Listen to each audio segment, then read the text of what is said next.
Okay. Next problem. Ay, kayo, mabuti ng aircon siguro sa bahay. Ako, andun ako sa school. Ganun pa rin naman aking trabaho. Mas naghirap lang siguro. At anyway, sige na lang. Sige, sige, sige. Sige, sige, sige, sige, sige. Okay, okay. Next problem. Sa 11, two very small 8.55 gram spheres. So, pwede na naman nating i-drawing. Two very small 8.55 grams. Actually, maliliit talaga to. Yung 8.55 grams, you can just imagine. I think you're talking about beads ng parang mga porsiras. Yan.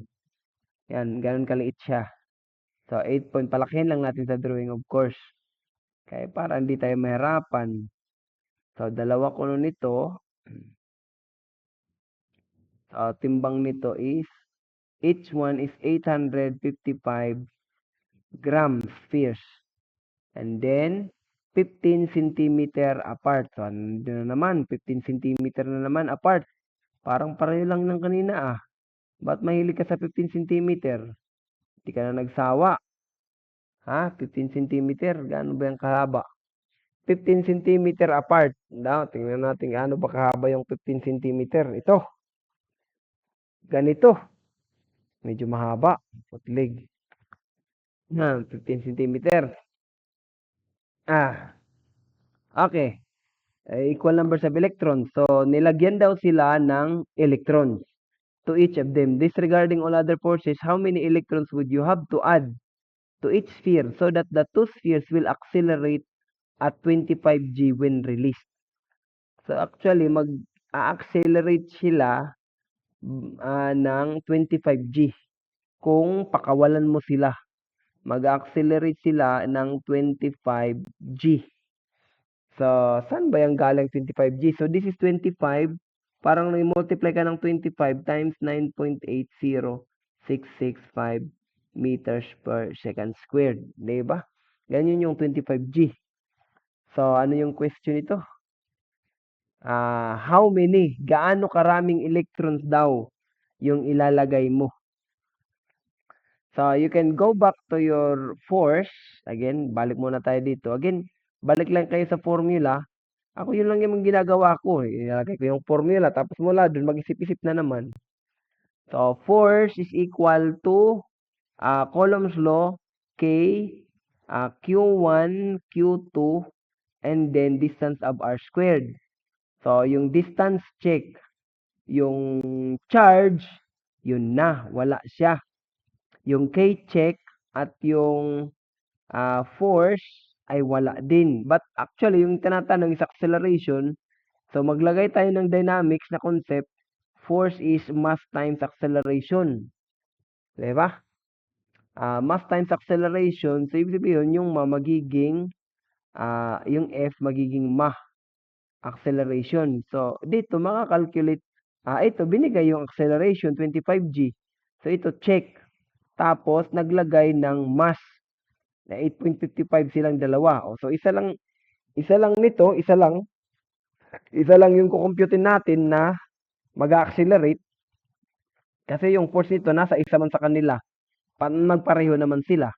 So, kahit isa lang sa kanilang kumputin natin, okay na yan. Kasi magpareho man yan. So, meaning, check na yung mass, makukompute natin yung mga Q. So, kung magpareho sila, yung Q na yun makukuha natin. So, kung magkapareho yung Q, Q1, magkapareho yung electrons na ilalagay, so yung charge nila is magkapareho. So, pwede lang natin itong palitan ng isang Q, which is K Q1 squared. Yung sabihin natin ito si 1, ito si 1. Q1 and ito si Q2, Q2. K Q1 squared all over R squared is equal to MA. And then we can calculate Q1 squared, which is equal to MA all over K R squared. O, substitute tayo. 8.55 grams. Diba? Ang dali-dali. 8.55 grams. Sabi mo lang yung answer. Kaya nyo. Kaya nyo to. Problema na lang dito kung nag-study pa kayo kasi Takot na kayo sa ibang subject. Pero alam kong kaya nyo 'to, 'di ba? Lang, nagtatrabaho lang ako guys. Asan ba yung straight line dito? Bakit walang straight line? Rectangle, select. Walang mga straight line. Wag na lang straight. Sige na lang. Oh, parang straight. Kaya ako ayaw akong karawatin sa kuan. CE. Kasi di ako makapag-drawing ng straight. 25 times 9.80665 meters per second squared. Diba? So, sa baba naman is 8.988 times 10 to the 9 Newton meter squared per column squared. At tapos yung distance is 15 times 10 to the negative 2 squared meter squared. Diba? So, lagay sa calculator, 8.55 times 25 times 9.80665 all over 8.988 exponent 9 times 15 exponent negative 2 tapos squared. So, unit wise, grams, magka-convert pa tayo dito ng grams at saka ng kilogram. So, ito, pwede natin actually ito i-kilogram. 1, 2, 3. So, may dalawa munang 0 before sa, so, 0.00, diba? Dalawang 0 before kay 8 para kilo na siya. So, magiging kilo na to. And then, dito is magiging kilogram. Saan ba? Hindi na nagkasya. Sa kilogram, cancel na yan. Ito, may masasalin dito na meters per second squared. Dito, kasi kilogram lang naman. Tapos ito, kakancelin ko dito. Tapos ito, makakancel. Oy, di man makancel dito.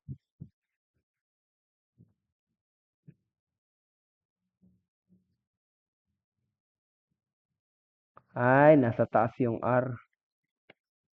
Nasa taas yung R. So, delete natin. Bakit nasa baba ka? Hindi ka nasa baba. Kaya pala di siya makancel, di ba? Nagkakamali talaga si Sir. Ano ba yan si Sir? Ba't nagkakamali-mali? Okay lang yan, guys. So, KR is 15 times 10 to the negative 2 squared meter squared. So, nandito na siya banda sa taas. Okay? So, makakancel yung meter squared dito sa meter squared. So, yung maging unit dito is column squared. Kasi naka-Q squared pa tayo. Okay? So, nasa sa taas si 15 exponent negative 2. Tapos squared.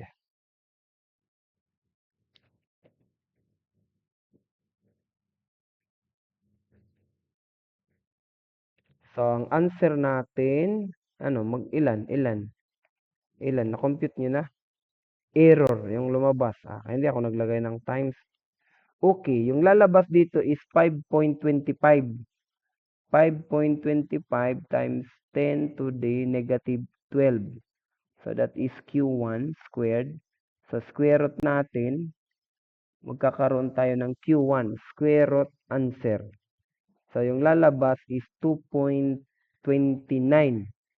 So, pwede na siguro yan, 2.30. 1, 2, 3, 4, 5, 6, 7 times 10 to the negative 7 column. Ganyan lang kaliit. Magkakaroon na sila ng 25G na acceleration. Di ba? Ang liit-liit niyan, pero mag-accelerate yan ng 25G. You could just imagine. Yun yung pinagdagagawa siguro sa mga neutron collider, mga ganun. Kung nagbabasa kayo yun. Di ba? Tika muna, baka may mali ako.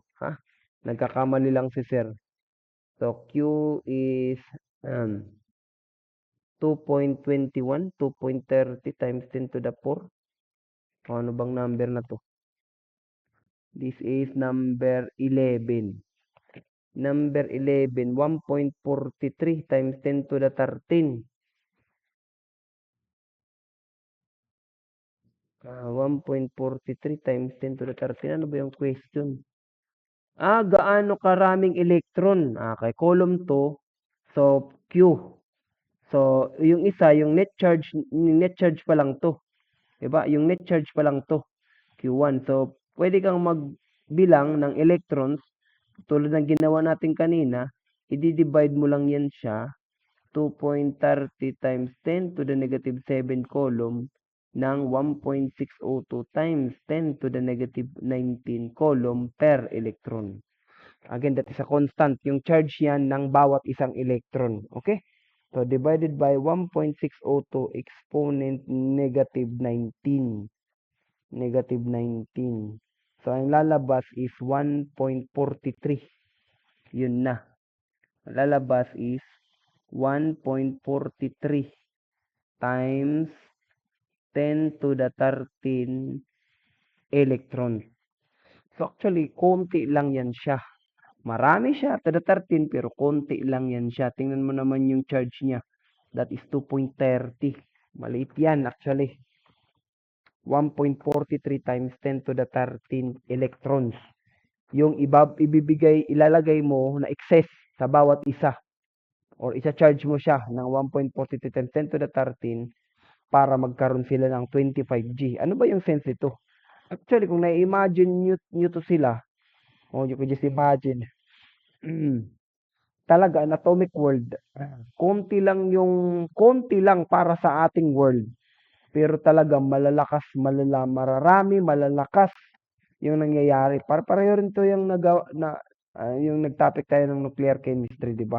Na malalaking energy yung nadiderive sa bawat ilang gramo lang ng mga radioactive material. But anyway, ito naman acceleration. 25G is masyadong mataas.